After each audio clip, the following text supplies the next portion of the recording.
Good morning, everybody. This is Diggs. It's another beautiful day out here in the Pacific Northwest, and today I'm going to share with you the top 3 mistakes I have made while doing my trust runes to try and stop you guys from doing the same thing. Let's go ahead and dig in. Now, probably the biggest mistake that I made is a more recent mistake, and you technically could not have gone wrong with this yet. This is only going to affect people who are leveling up passives, and specifically, we've been in this mode, right? Because we kind of had to clear the monthlies right away to get all of our trust stones, our limited red trust stones here. We've been in this mode of upgrading to purple everything, or at least I have, because I wanted to get as many reds as possible.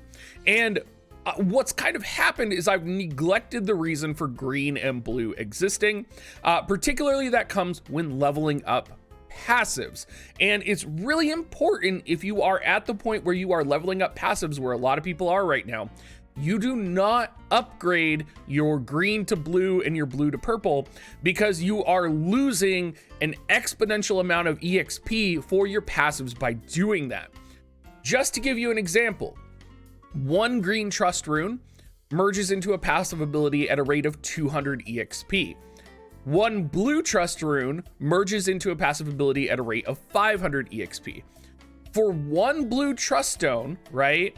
The conversion is 5-to-1 for green to blue and for blue to purple. And so for literally one blue trust rune, you could actually have 1000 EXP versus the 500 EXP that blue trust rune gives without merging the green up. So you are literally having almost your EXP acquired by upgrading your green to blue and then turning your blues into runes and merging them into your passives. Now, interestingly, you can't kind of fix this the other way. Like, you can't down trade blue to green to gain enhanced EXP because the rate is 1-to-2, so it's not going to be worth it. But just know your green fragments here, really important for leveling up your passives. They are arguably one of the most important things to not actually trade up, particularly now that we are past the initial rush. I don't think I will ever, and I say that sparingly, I don't think I will ever upgrade my green trust runes to blue ever again. And I think I will exclusively be using my green trust runes just for passive EXP. The amount of EXP I've wasted by using purple runes as passive EXP fodder for my passive abilities, like, it hurts me inside now that I know this. So please do not make this mistake. Always save your purples for upgrading to red. Only use your blue and green to feed EXP. Now, that was the first mistake. We're going to talk about a common mistake right now. And this is one that a lot of people struggle with. And we're going to talk about passive ability transfer. Now, passive ability transfer is when you move one rune ability, such as missile attack up 4, to another rune ability to this fire attack up 2, right? So let's say I wanted this missile attack up +4 on this fire attack up 2. How would you go about doing this? Well, the first thing you need to understand is that passives only transfer to runes of the same letter, but a different type, all right? So for example, I could move this missile attack up to this rune over here, because this is an aim type, and this one is a speed type, right? But I can't move the missile attack up directly to this other trust stone, which has the fire attack up, because they are both speed types. Now, there are a couple of ways to get around this. You could, of course, transfer the missile attack up, and I would not recommend doing this. I could transfer the missile attack up over to the aim type, and then I could transfer the missile attack up again from the aim type to the other speed type. That's what a lot of people are doing right now, or they're transferring it to a holding rune. And looking at this, and kind of as I've engaged with the system, I'm seeing a lot of people transfer to holding runes. And I don't think that's the right way to go about it. I think what's happening is people are getting bottlenecked, or they're quickly approaching the bottleneck of hammers and recrafting hammer materials. I think it's going to be a very specific bottleneck. So instead, let's say that this G rune, right? Let's say this missile attack up resistance 4 is one that I actually want on my G rune, right? But it's on the wrong type. It's on like the speed rune, and I want another good rune on like my aim type rune, right? What I would probably do, and you can see me doing this in my kits right here.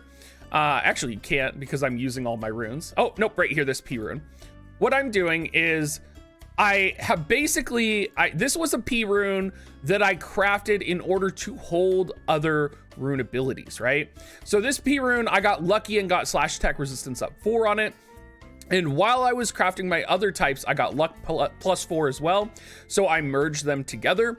This rune was never supposed to be made. This rune was a happy accident, right? And that's what I would do with your current runes. If you roll a red rune with, let's say, missile attack up 4 and you want to keep it, you could transfer that ability to a holding rune. I don't think, like, I think if you do that with all the abilities that you want to hold, yes, it's viable. It's probably, you probably only really want to do that with defensive passives, because defensive passives are significantly harder to get. So like, for example, if you roll like a max HP percent and you want to put it on a specific rune, probably important to keep that, right? So I would probably just keep this. I would just flag this right here. And then when I'm crafting my G runes, right? Let's say that I still need to craft G runes. So I'm just going to keep crafting G runes on the speed set. When I go to craft my secondary passive runes, right? Because you usually craft different sets so that you can transfer passives. I'll just flip it, right? So instead of crafting aim set to put onto my speed set, right? I will craft my speed set to put an ability from my aim set on, right? So instead of wasting my hammers, right, for the long game of going boom, boom, right? That's 2 ability transfers, right? I would just favorite this rune, leave it here, and on the next cycle of crafting G runes, I would craft the opposite type first to land a good passive to transfer to that speed rune. I understand that's a little complicated, but that's one of the bigger lessons I've learned. I think playing the long game, not immediately transferring your rune abilities as you need them, is going to be really important going into the future, because you're going to find yourselves quickly running out of materials. And the whales that I know are running out of materials right now, and I'm not. And so I'm like thinking about, man, they're gonna have to pay Viz. It's clearly the way that they're going through the system right now. You need to think long-term, not short-term. So don't be wasting all your materials on that right away. Now, that was kind of 2 tips in one. I kind of combined them. The first tip was how to actually transfer passives, which is between the same letter and a different type. And then the other one I want to talk about was the holding runes. Now, that being said, I think holding runes for defensive abilities, again, are okay. But otherwise, I would stay away from them. And I would go, well, maybe if you're, gosh, it's hard to say because free to play only gets like 20 dismantles if you don't have royal rank up. I would say if it's a special passive ability that you really need, transfer it. Otherwise, don't do it. Anyway, I hope this video helped you guys. I am going to be making a trust rune guide coming out probably tomorrow or the next day. So I'm curious how you guys like that. Thank you so much for watching and have a great rest of your day.